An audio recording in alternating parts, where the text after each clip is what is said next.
¿Se han preguntado cómo surgió el alzamiento indígena EZLN? A continuación les hablaremos de manera extensa sobre el tema. Nos presentamos. Somos alumnos de la Universidad Autónoma de Chiapas de la Facultad de Humanidades Campus 6 de la licenciatura en Pedagogía.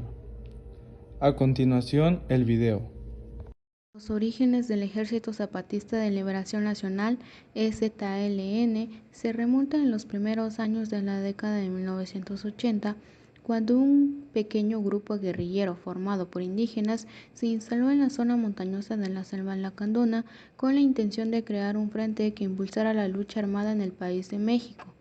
Este grupo tenía su origen en la lucha guerrillera que proliferó en México desde finales de los años 60 y durante toda la década de los 70. El grupo, que actuaba bajo el nombre de Fuerzas de Liberación Nacional (FLN). Por otro lado, durante el gobierno de Gustavo Díaz Ordaz, los estudiantes de la UNAM y el Instituto Politécnico Nacional protestaron en contra del gobierno en la plaza de Tlatelolco en la Ciudad de México en la tarde del 2 de octubre de 1968. Así fue que las tropas del ejército y los guardias presidenciales rodearon la plaza, dispararon contra ellos, dejando así a varios estudiantes muertos y heridos. Por otro lado, el 1 de diciembre de 1988, Carlos Salinas de Gortari tomó posesión como presidente de la República Mexicana. Posteriormente, la base social del Ejército Zapatista de Liberación Nacional fueron los pueblos indígenas de Las Cañadas, Los Altos y la zona norte de Chiapas. Así, un gran número de personas al mando son indígenas. Y al menos desde 1993 el aparato militar estaba subordinado por un consejo de delegados en las comunidades zapatistas, denominado Comité Clandestino Revolucionario Indígena, CCRI. En 1993, Carlos Salinas de Gortari firmó el Tratado de Libre Comercio con los gobiernos de Estados Unidos y Canadá, con el propósito de aumentar el comercio entre los países. Además, para que puedan entrar a México productos estadounidenses y canadienses y los productos mexicanos venderse en esos países. Era la madrugada del 1 de enero de 1994.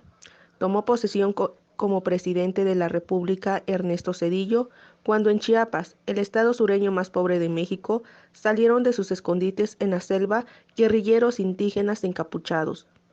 El Ejército Zapatista de Liberación Nacional dio a conocer sus demandas en las ciudades San Cristóbal de las Casas, Chanal, Altamirano, Ocosingo y Las Margaritas. El EZLN estaba integrado por campesinos indígenas de Chiapas, bajo el liderazgo del subcomandante Marcos. Se levantó en armas mismo día que entró en vigor el Tratado de Libre Comercio de América del Norte, exigiendo la reivindicación de propiedad sobre las tierras arrebatadas a las comunidades indígenas, un mejor reparto de la riqueza y la participación de las diferentes etnias tanto en la organización del estado de Chiapas como el resto del país.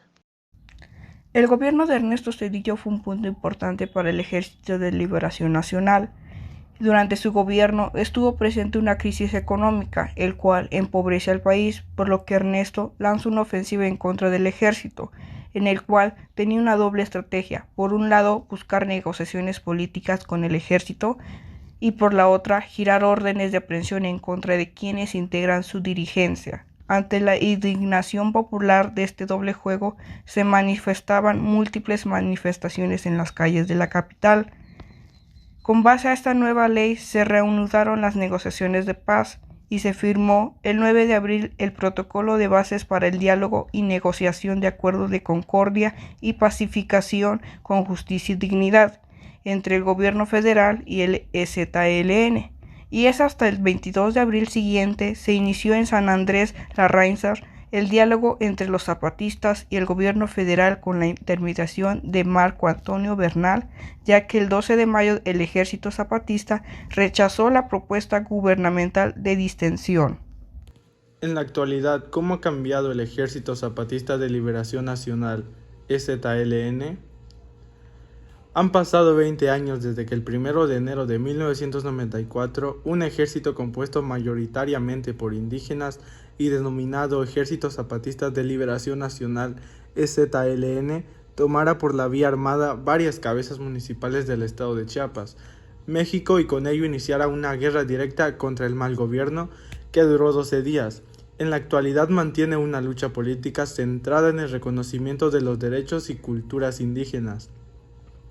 En esos 20 años es importante preguntarse, ¿qué ha cambiado en Chiapas a raíz del alzamiento zapatista? ¿Han mejorado realmente las condiciones de vida de la población? ¿Cuál ha sido el manejo de los cuantiosos recursos que han llegado a dicha entidad, tanto del gobierno federal como de los organismos de cooperación internacional? En este artículo nos acercamos a la realidad de Chiapas contemporáneo, haciendo énfasis al manejo de las finanzas públicas en el contexto de la economía neoliberal.